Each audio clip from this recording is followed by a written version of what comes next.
Hi, love. How you doing? You alright? I wasn't sure about doing this podcast. To be honest, I'm still not. I'm going to record it. So if you're listening to it, then I obviously decided to post it. And if you're not listening to it, well, it never made it out there. I want to talk about ADHD. And potentially autism. I don't know. I'll start with ADHD. Now, at the minute, there's just an insane amount of media coverage on ADHD. It's kind of I don't really understand it, which immediately gets my little radar going, my little tin hat brigade, my onboard tin hat detector.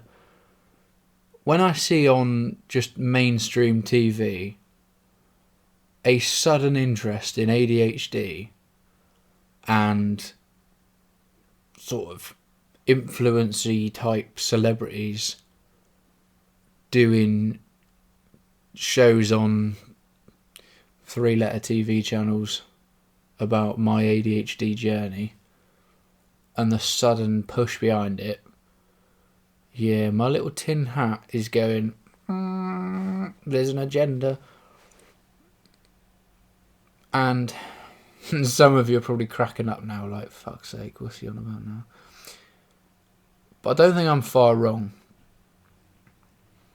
I hadn't really thought about it. I'd never really assessed myself on that scale. People have joked, people have asked me all my life, you got ADHD? And I kind of dismissed it. And it's like, well, no, because I wasn't the naughty kid in school. And that's kind of all I knew about it, was the naughty kids in school. Some of them had ADHD. I didn't know anybody that had ADHD that wasn't the naughty kid in school. Put it that way. So that was the common denominator. They're the naughty kid. Which I wasn't really the naughty kid. I was a little bit fidgety and a little bit distracted, but I wasn't really the naughty kid. So I kind of like, nah, that's not me. Whatever. People have joked that I'm autistic. I don't know. I definitely have some traits of it, but until diagnosed or assessed or whatever you want to call it, I don't really want to go into that. I think it's a little disrespectful to people that genuinely are diagnosed ADHD or autistic for people that are just a little bit more enthusiastic or a little bit more I'm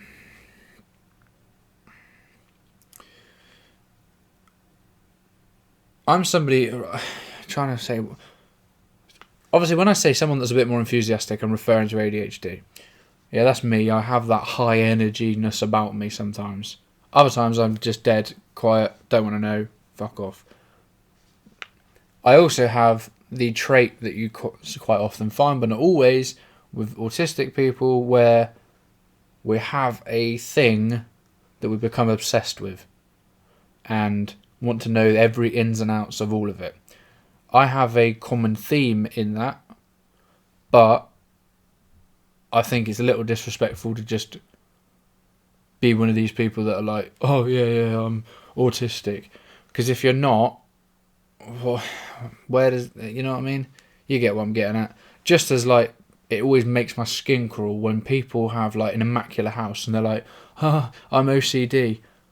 No, you're not, because people with OCD are living in hell because it controls their life. It's sort of, you're just someone that likes having a clean house and you hate it when people wear shoes indoors. There are people with OCD that are frantically cleaning because they're terrified that their family are going to die if they don't. It's a bit disrespectful of you to go, oh, take your shoes off, I've got OCD, if you don't. I'm the same with ADHD and autism. I sort of think, yes, I have some quirky character traits, and I may later down the line be diagnosed or not. But until then, I'm not really going to jump on the bandwagon and refer to myself with these titles. That's why I was hesitant about making this podcast. But I figured actually my story and my opinion or my thought process on it might be of benefit to someone listening, because it's kind of been of benefit to me. So my first sort of experience of ADHD, and when it perked my interest and I thought, oh, hang on a minute, this is summing me up pretty bloody well, was Tommy Mallet, who he became famous off of The Only Way Is Essex. Since then, he's gone on and built an amazing shoe company on his own, like trainers. Done really well for himself, really, really well for himself. And he's actually a really interesting character. If you detract from The Only Way Is Essex, right, all of you that just rolled your eyes when I said that, forget that. Get that mindset and that attitude out of your head. He's a very clever lad that saw an opportunity to go on a show, to create a platform for himself, to be able to pursue a career and a business that he really wanted to have a go at. And I think hats off to him, because that's exactly what he's done. He used the platform, he made a name for himself, he understood the game. You know, he was a bit of a bad boy back in the day, and used that to become more well known. And then once he'd done that, he shut his mouth, he got his head down, and he's done a shitload of work. And he's pulled it off, and he's got an amazing company and an amazing setup off the back of it. However, he was diagnosed with ADHD, and in a recent show that he did with his now wife, he was explaining ADHD, how it's affected his life, all the rest of it. And I was sat here listening, just by chance. I was watching the programme. I was like, holy shit, that's me. And went online, looked it all up, read about the sort of the main traits of ADHD. I pretty much tick the box for all of them. I am on a waiting list for the NHS to go and see somebody to see if it applies to me or not. It's like a 10-year wait, so don't expect anything happening anytime soon. I sit about 50-50. I think I might not. I don't know. It's an odd one. As much as at first I was like, yeah, 100%. Now I just think, I don't know. I'm not sure. I'll wait and see what they say. I looked into private. You can go private and get a diagnosis, or not diagnosis, but have the assessment done and all the rest of it. Looked into private, asked about cost. It's not very cheap, so it's like, oh, can't really afford it then. Or I can, but is it really that big a deal? Does it really warrant spending money like that on it, just to find out what will change, what won't change, what options are at the end of it? You could be medicated. Do I want to be getting medicated? Do I not want to become medicated? Don't know. Then a Panorama documentary came out just about exactly the same time as I looked into going private, where they found that the NHS assessment takes hours, right? So it's a real thorough assessment. They look into your family history, they look at everything. They want to know everything about you to really get a bigger picture, to understand and make the proper decision, which I'm a little anti-NHS anyway. Not as a concept, just as a... Yeah, I won't get into that. So I was like, I don't know about this, I'll go private. And then I heard about this, I was like, actually, I like what the NHS are doing. Because the private guys, it's literally a 20-minute questionnaire. Congratulations, here's your ADHD. Which medication would you like? And it's like, now my little tin hat's going beep, beep, beep, beep, beep, beep, beep. Like, why are you doing a really quick questionnaire on something that's actually quite complex and dishing out medication? To me, that sounds like someone's pushing something to me. Like, And that's kind of what the Panorama lot figured out. So that was a bit of a spanner in the works for me, because I thought, ideal, I'm going to save my money, I'll go private, get it dealt with, go medicated, life will be better. Since then, I'm kind of like, actually, I really want to understand myself. If I do have ADHD, then I really want to understand what it is, how it works, what's going on with it all, like how can I use it to make my life better, because there's a lot of people out there now that have been diagnosed, had this understanding, almost like counselling in how to work with it, because one of the major benefits is a hyperfocus, and I get this basically daily. Around mid-morning for me, I'm in a hyperfocus. So if I can land myself a job in mid-morning at work that requires intense focus and concentration, no distractions, I've got about 3 hours where I basically don't even need to breathe. Like, my brain is so tuned in on what I'm doing. It's like everything shut up. I'm in it. I mean, I'm going in. And then when I'm out of that, I can't concentrate on anything. It's just like, no, I'm just like a Labrador, like, oh, stick, squirrel, shiny thing. I can't do it. So I want to work with that and figure it out.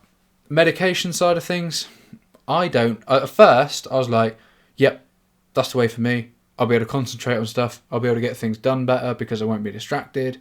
My life will be better. Everyone will be happy. Blah, blah, blah. Now I'm kind of sat here thinking, I don't know. Me being the way I am gets the things done that I get done. And creates crazy ideas and allows me to sit here and talk to a podcast on my own entirely. I don't have notes. I literally have nothing. The only way I plan for these podcasts is I have a list on my phone of topics that I think of as I go about my day, of things I wanted to talk about to hopefully help people and shed some light on. So the only note I had for this podcast, I just wrote ADHD. That was it. That's all the prep I've done. Nothing else. So my quirky brain and how it functions and flies, and as you can hear by how fast I talk and how passionate I get about Japanese hand playing competitions, which if you haven't looked at yet, yeah, get back to it, because it's just... I just don't know how you can't get excited. Sorry, I'm getting excited just thinking about it now. Just that, like, when you watch them pulling that plane toward, like, just... God, it's just something, isn't it? So, what am I about? My brain, having this character about it, allows me to pursue things that are fun to me. Like, this podcast is just... I don't really know where it's going to go. I might just get to 20 episodes and go, nope, brain's empty, I'm done. Or I might still be here in 30 years' time doing 2 podcasts a week because my brain just keeps generating cool shit. I don't know, and to be honest, I don't really care. As long as I feel I got my money back on this mic, I'm happy. And I might just have to sell the mic second hand at a decent price if I do run out of ideas. There's plenty of people who want to go doing gaming tutorials on YouTube, so I'm sure I could sell it to one of them. So yeah, I don't really want to go medicated because I might lose my edge. Even if it is a bit of a weird edge, I've learnt to quite like it, because I wouldn't be me without that edge. And sometimes I hate that me with that edge because it's too distracted, it's too reactive and bouncy and chaos. Like, I have 1,000 unfinished projects because I basically get into a hyper focus to do it, and then it's like I get nearly there, and because it's basically done, I've lost interest. So I'll see you later. Done now. I wanted to build a Japanese tea house, and I went like the fucking clappers for like 4 days at it, and it hasn't changed in the last 3.5 years, because it's like it's nearly done, so therefore my brain's just like, yeah, no, I'm not interested anymore. I'm not really bothered. So it's like it's sat there just nearly finished because my brain just can't get back into it. I can't re-engage in it, which is probably why I think I might have ADHD or something. But until then, the jury's out. I don't know that I want to be medicated, because even if I was medicated and then I could look at it rationally and go, come on, let's go and finish the tea house. and then we'll go and finish this job, and then we'll go and finish that job. I don't know. I just know that I wouldn't start the next fun thing. I quite like starting fun things, like the podcast. To just boom, let's go and do it. Let's get all excited and do it. I want to buy a kettlebell. Have you seen how expensive kettlebells are? I was looking. I've been waiting. Unwind a little bit. So I want to do some weights. Resistance training is proven to aid everything later in life. Improve bone density, improve just everything. We should all be doing resistance training. It's irrelevant about worrying about strength and size and all the rest of it. Just do it for your own future health. So I wanted to do it. I'm not interested in having a home gym set up, so I just thought, I'll get some kettlebells. I understand fitness enough that I could put a decent program together for myself and it would work for me.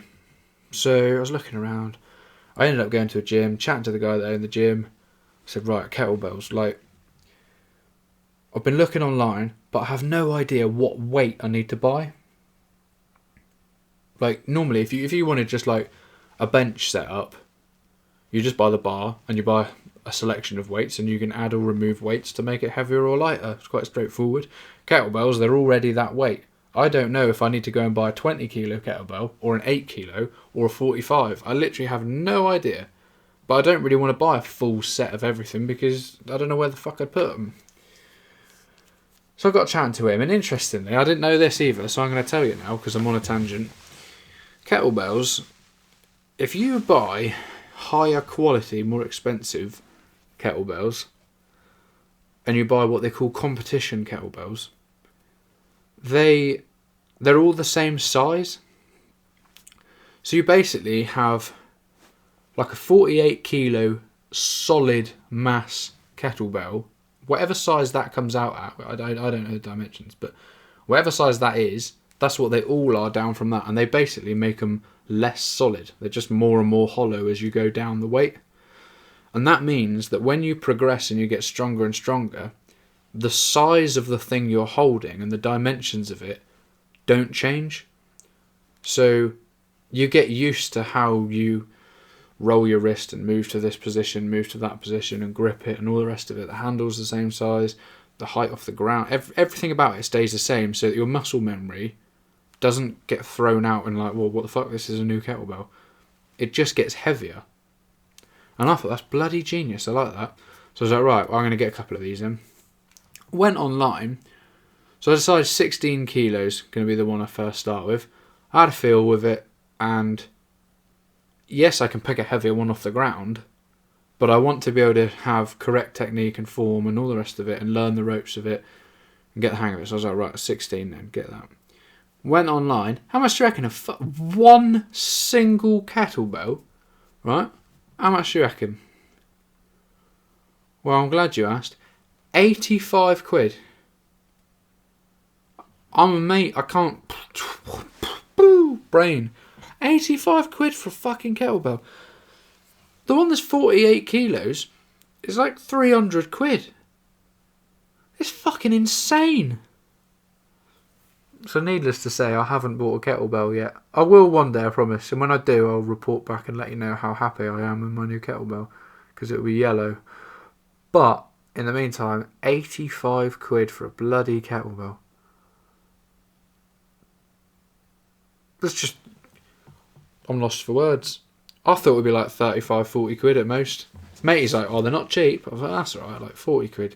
But it's cheaper than going to the gym, isn't it? So it'd be fine. 85 quid! What the fuck was I talking about? Yeah, I don't know. ADHD, brain tangents. Nah, I don't know how I got onto that one. But yeah, that's my point. I'm trying to sympathise, I guess, with people that feel a little bit like they don't know who they are, they don't know where they belong. They're a bit of an outcast because they have interests in things that other people don't find interesting. And the lack of interest in things that other people do find interesting, you're not alone, because I am that person. I was chatting to Chris the other day.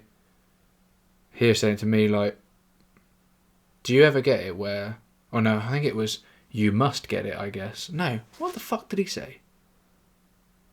It was, do you ever get it? Or do you find... Do you find, I think is probably how it went. So do you find that normal life and normal people are just boring? And I was like, to be honest, yeah, basically, because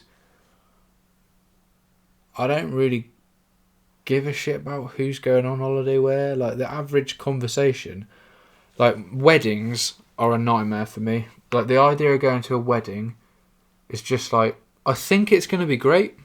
I get well excited because I think, yeah, we'll have a few beers, bit of a dance, bit of music, all the rest of it. And then I get there and I remember that I'm not a social person, I don't really like drinking, and I'm not a massive fan of dancing. So actually a wedding is a fucking nightmare, because I like getting into a deep conversation and learning something about something. I want to find the most interesting person with the weirdest job, and I want to do a deep dive on like everything there is to know about that. But no one wants to talk about that at a wedding, because they've all gone for a drink and a dance and a bit of a laugh. They don't want me going like, oh really, it's that. Like the other week I went to a wedding back in the summer, and I was well happy because the guy I sat next to, he works on a farm where they conduct like environmental studies. So they play around with different crops and different shit like that to see how it affects water runoff and nutrient uptake in the soil, blah blah blah. But they also have cattle and sheep, I think he said, but they definitely got beef cattle. And they were just trialling diets, and I was like, oh, fucking ideal. I'll ask you this then. I said, I know that in New Zealand, they started feeding cattle in New Zealand just a tiny, tiny amount of a certain type of kelp, as in seaweed kelp, just a real tiny amount each day, and that reduced the methane emissions of that cow by like 80%, because it just acts as like an inhibitor. It stops the cow from generating methane. But they've been doing this in New Zealand for a good few years now, probably 5-6 years. So I said to him, like, have we started doing that in this country? Because if they're going to do it in this country, it'll be him that's doing it. He's like, how the fuck do you know about that? I said, well, because I'm a sado, basically. I just know this shit. I need to get a life. He's like, we've literally just started doing that study now. I said, fucking hell, so we're that far behind New Zealand then, are we? He's like, I didn't even know they were doing it in New Zealand. Like, he works there. He's the man that's running the show. But, like, it was news to him. But that's my point. I want to talk about shit like that. I was very fortunate there that he was willing to talk about it. He was obliging. Even though I could tell he's a little bit like, you're a freak, mate. So, if you are a bit of a freak like me, reach out, because, oh, thank Christ. Like, to me, it'd be ideal that I can get all nerdy and talk about shit with someone. Because I don't even give a shit about what the topic is. I just want to go deep dive on it. Like, if you make envelopes for a living, I want to know. Yeah, what's that? How do you stick the folds together in an envelope? Like, what glue are you using? What's it made of? Like, is it sprayed on? Is it brushed on? Do you do it by hand, or is it all a machine? Shit like that. I wonder these things, like, how do they do that? So if you're a freak, you're not a freak. Everyone else is just boring. So I sympathise with you, but you don't need to feel pressured into getting diagnosed. You definitely don't need to feel pressured into getting medicated. Just take it easy. Get in touch with me. We can be little freaks together. Go and look at Japanese hand playing competitions. I'm sorry, I just can't resist it. Just, it is exciting, alright? It is. And look up cattle and kelp and methane, because it's quite interesting. This is quite fascinating. It does make you think, like, we're onto something here. Nature does seem to have all the answers for us, because it's not complicated. If you just let the cows eat a bit of kelp, boom, shuts all the light. Yeah, those people. We won't get into that. Shuts them up. yeah, that's my take on ADHD. So if you're listening to this, I decided to post it. If you're not, well, then you're not listening, are you? You wouldn't know, would you? Right. That's ADHD and me. Goodbye, you bloody legends.